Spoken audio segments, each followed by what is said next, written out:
Mondays at this time, we are happy to have in studio the director of the Mason County Economic Development Council. It's Lynn Longan. Good morning, Lynn. Good morning. How are you doing? Good. Happy Good. Monday to you. Happy Monday. What's going on? So, well, there's just a lot going on around here. I've been getting a lot of the economic reports in from our consultants and trying to delve through the information and, figure out what it is that we should be concentrating on right now and where our best bet is. And it's really interesting. I've gotten some reports on the aerospace industry and what types of things that our businesses need in this county, and yet they're having to go outside of the county for. Okay. So looking at some of that and keeping in mind what the port commissioners talked about on the fairgrounds, right? Yeah. And aviation-focused businesses, yeah.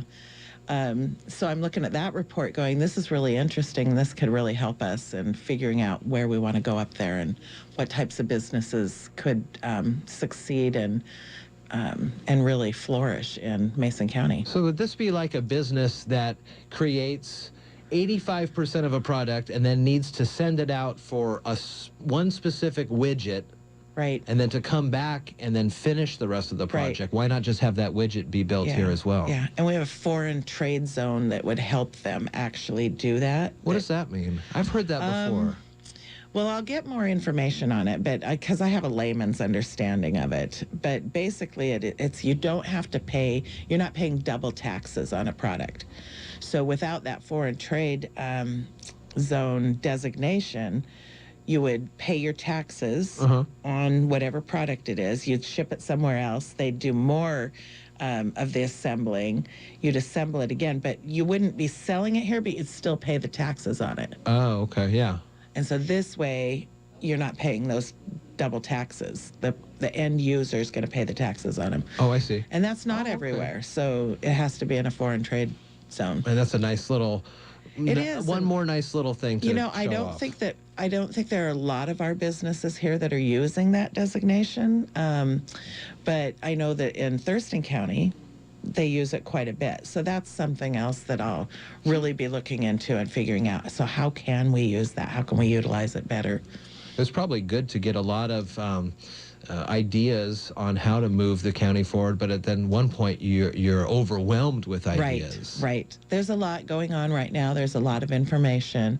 It's exactly why we really need to really work on that strategic plan that we have and the industries. So we've got that, and we're getting the information in now. And now I'm really trying to focus in, and my board's meeting for a mid-year retreat here in a couple weeks, and to kind of go over all of this information we've gotten and figure out, so now what direction? Yeah. Where do we focus? And it's not like some people's ideas are being thrown away, but at this point, right at this point, this is the way we want to move forward. It seems to make the most sense. And we need to be strategic about it. We need to be focused. We'll get the most bang for our buck if we are. And there are a lot of people in this community that really care. And so they call and they have these great ideas, and they are great ideas. And hopefully they're going to fit into that big plan. But what we need to do at the Economic Development Council, and hopefully other agencies too, is instead of running after each great idea that comes across our desks, that we just get more focused about it and figure out how to do it in it reminds me a more of meaningful way. When we had Commissioner Moore on and Melanie McCullough 2 weeks ago or something, right before they got ready to do the road diet here. They were talking about this has been years of ideas that have been put on the shelf that's not appropriate or not ready at this point. But we're going to put it up there. We're going to remember it. And then when we come back, put them all together and create something great. I've been having people come in and meet with me since I started 2.5 years ago. Yeah. Just because we weren't able to run with that idea at that time doesn't mean that I've forgotten them. And they absolutely are there. And maybe some of the ideas a little ahead of their time, and now we're 2 years down the road and things things are looking a little sharper. All right. I saw a report on the cannabis industry just a couple days ago. What are they looking? Things looking good? Blew me away.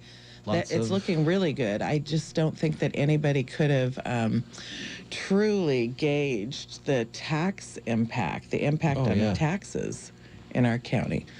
And Mason County is ahead of most counties in the state. So I'm going to, yeah, I'll run that report and I'll bring it in so that we can kind of go over that. Yeah, for sure. Yeah. Thinking that this could be the state that leads by example in just a few years from now. Right. Wow. Yes. I'll be the first to tell you again, you know, when you have an industry that moves that fast and that quickly, you don't want to put all your eggs in that basket, which would be, a lot of people would be inclined to say, well, it's doing so good and that's what we should be focusing on. And I'm not saying it shouldn't be a focus, but again, we need to diversify and we need to make sure that we have lots of good leading industries. We're reminded of that in the 90s with the dot-com bubble that burst. Lots of folks. The housing bubble got 10 years after that. So, yeah, important to think about. ChooseMason.com is the website for the Mason County EDC.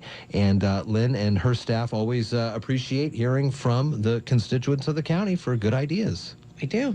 Great to see you. Thanks. Have a great week. Thanks. It's 8:53 at iFiber One News Radio. We'll be right back after these headlines from around the world. A strong explosion